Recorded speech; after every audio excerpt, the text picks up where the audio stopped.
Hello friends, स्वागत है आप सभी का एक बार फिर से आपके अपने YouTube channel Mister Cool Ash the teacher में। तो दोस्तों, जैसा कि मैंने आप लोगों से वादा किया था कि हॉस्टल वार्डन में जो उत्तर लिए गए हैं उसमें काफी लोगों को बहुत ज्यादा डाउट है, तो मैं उसकी समीक्षा वीडियो लेकर, एनालिसिस वीडियो लेकर, विश्लेषण वीडियो लेकर आप लोगों के समक्ष उपस्थित होऊंगा। जो मैं आप लोगों के समक्ष उपस्थित हूं दोस्तों, इस वीडियो में मैं आप लोगों को बताने वाला हूं कि कौन कौन से क्वेश्चन का आंसर बदला जा सकता है या कौन कौन से क्वेश्चन हो सकते हैं विलोपित।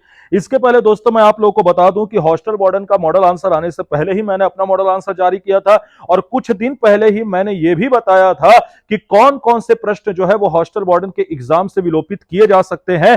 तो उन प्रश्नों को मैं दोबारा यहां पर बोल भले ही दूंगा, लेकिन उनके एक्सप्लेनेशन आपको नहीं बताऊंगा। उसके लिए आप लोग डिस्क्रिप्शन बॉक्स में जो लिंक दी हुई है उसको जाकर कृपया देख ले। मैंने पहले ही प्रिडिक्ट किया था कि इन क्वेश्चंस का आंसर अगर गलत लिया तो इसके लिए इनको चेंज करना पड़ेगा।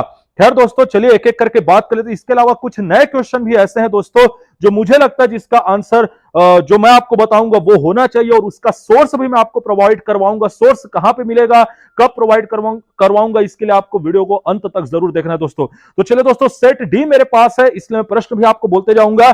सबसे पहले तो जिस क्वेश्चन का आंसर गलत लिया गया है मेरे हिसाब से वो है हिंदी का क्वेश्चन नंबर 35 सेट डी का, जो आपको दिख रहा होगा।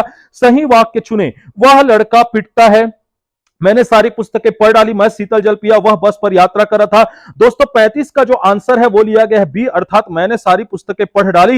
लेकिन दोस्तों ये अपने आप में गलत वाक्य है, यह होना चाहिए मैंने सारी पुस्तकें पढ़ ली, और यहां पर डाली जैसा कोई शब्द नहीं होना चाहिए, इसलिए यह होगा गलत आंसर। इसमें सही आंसर कौन सा हो सकता है, तो यहां पर कुछ लोगों ने वह बस पर यात्रा कर रहे हैं इसे माना, लेकिन दोस्तों बहुवचन में वे लगता है ना कि वह लगता है।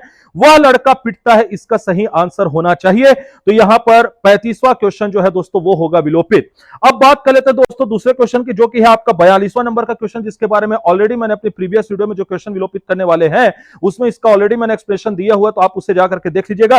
फिर मैं आपको बता दूं कि इसमें कथन दिया होता है कि किसी भी आयाम के लिए घन और घनाभ का आयतन समान होता है, घन का क्षेत्रफल एक क्यूब होता है यदि उसकी भुजा ए है। यह कारण दिया हुआ था, तो मैंने इसमें बताया था आपको कि इसमें से जो कथन है और जो कारण है वो दोनों के दोनों क्या है आपके वो ऑप्शन में ही नहीं है।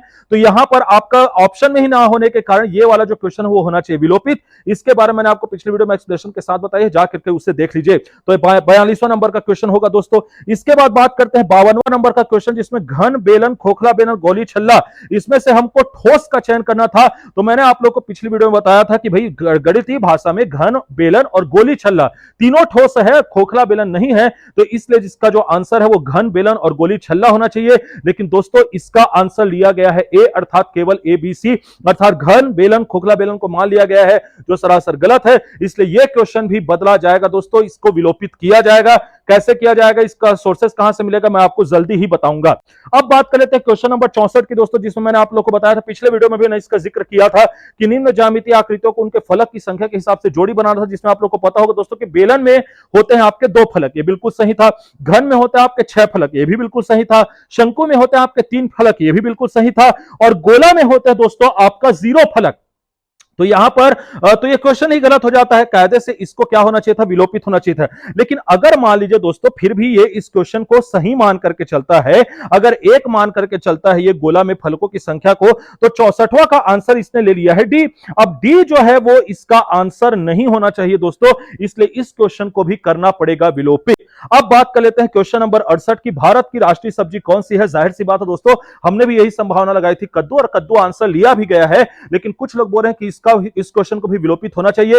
यह विलोपित होगा या नहीं होगा, मैं दावा आपत्ति के लिए जो मैं आप लोग को प्रमाण प्रस्तुत करूंगा दोस्तों, उसमें मैं इस बात का जिक्र करूंगा।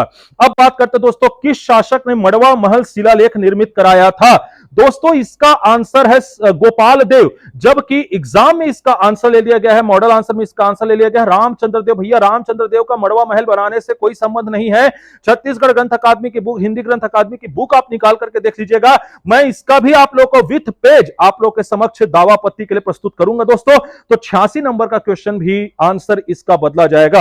अब बात कर लेते हैं निम्न में से कौन उग्रवादी विचारधारा से संबंधित नहीं थे बोला गया दोस्तों। तो यहां पर बैरिस्टर सीए ठक्कर को आंसर लिया गया है, लेकिन यहां पर दोस्तों शब्द का प्रयोग ठीक नहीं किया गया है, उग्रवादी राजनीतिक विचारधारा बोलना चाहिए था। तो इसका भी आंसर परिवर्तित करवाने की कोशिश जो है वो की जा सकती है।